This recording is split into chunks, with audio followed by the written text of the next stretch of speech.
चोरी किसने की? बीजेपी के लोगों ने की। चंपत राय किसके आदमी है? बीजेपी का आदमी है। इनके ऊपर एफआईआर नहीं है। सब तिजोरी की चाबियां मंदिर की जो है ना, ये फडणवीस और मोदी जी के लोगों के हाथ में है। मुंबई में आयोजित एक प्रेस कॉन्फ्रेंस के दौरान शिवसेना यूबीटी के सांसद संजय राउत ने राम मंदिर दान से जुड़े मुद्दे पर केंद्र सरकार और संबंधित पक्षों पर सवाल उठाए। उन्होंने कहा कि यदि किसी प्रकार की चोरी या वित्तीय गड़बड़ी हुई है तो उसकी निष्पक्ष जांच होनी चाहिए और दोषियों से जवाब मांगा जाना चाहिए। संजय राउत ने कहा कि उनकी पार्टी ने राम मंदिर दान का मुद्दा संसद के भीतर और बाहर दोनों जगह उठाया, लेकिन इसके बाद उनके खिलाफ कार्रवाई की जा रही है। उन्होंने आरोप लगाया कि जब भी वे इस विषय पर आवाज उठाते हैं, उनके खिलाफ मामले दर्ज किए जाते हैं। राउत ने ये भी कहा कि देश के कई मंदिरों में चोरी की घटनाएं सामने आई हैं और अनेक मंदिर सरकारी नियंत्रण में संचालित होते हैं, इसलिए जवाबदेही तय होना आवश्यक है। राम मंदिर चोरी का मुद्दा उठाना यह अपराध है क्या? चोरी किसने की? बीजेपी के लोगों ने की।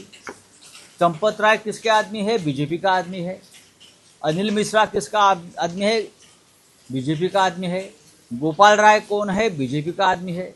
नृपेंद्र मिश्रा कौन है? बीजेपी का आदमी है। उनके ऊपर एफआईआर नहीं है। 1400 करोड़ का घोटाला हुआ है राम मंदिर में। 500 करोड़ की दान पत्र चोरी हो गए। बड़े मछली छूट गई, छोटे छोटे बच्चों को अरेस्ट किया। और हमने ये मुद्दा उठाया संसद में और संसद के बाहर, तो हमारे ऊपर एफआईआर लॉन्च होता है। शर्म नहीं आती है लोगों को? ये राम के लुटेरे हैं, राम को लूट रहे हैं। राम 14 वर्ष वनवास में गए, तब राजा भरत ने उनकी पादुका संभाल कर रखी 14 साल तक सिंहासन पे। वो पादुका की चोरी किए लोगों ने।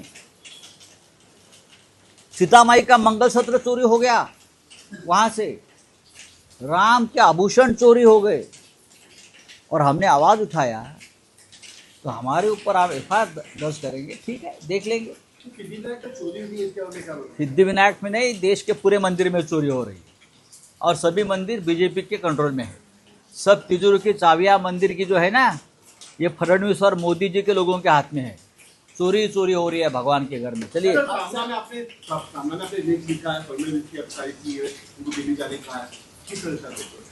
हाँ, तो मैंने सच बोला है, पहले भी बोला था कि देवेंद्र फडणवीस इस देश के अच्छे एजुकेशन मिनिस्टर बन सकते हैं और मोदी जी की भी यही भावना है कि जिस एजुकेशन मंत्रालय के वजह से उनको घुटने टेकने पड़े, बार बार माफ़ी मांगनी पड़ी, इतना बड़ा आंदोलन झेलना पड़ा, तो उस मंत्रालय के लिए सक्षम एजुकेशन मिनिस्टर की ज़रूरत है।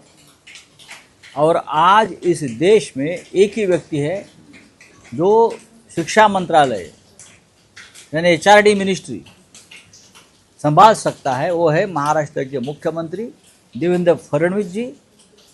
मेरी जानकारी है मोदी जी ने देवेंद्र जी से उस बारे में बातचीत कर ली है। फिलहाल के लिए बस इतना ही। बाकी अपडेट के लिए बने रहिए वन इंडिया हिंदी के साथ।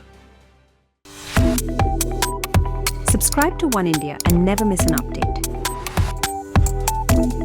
Download the One India app now.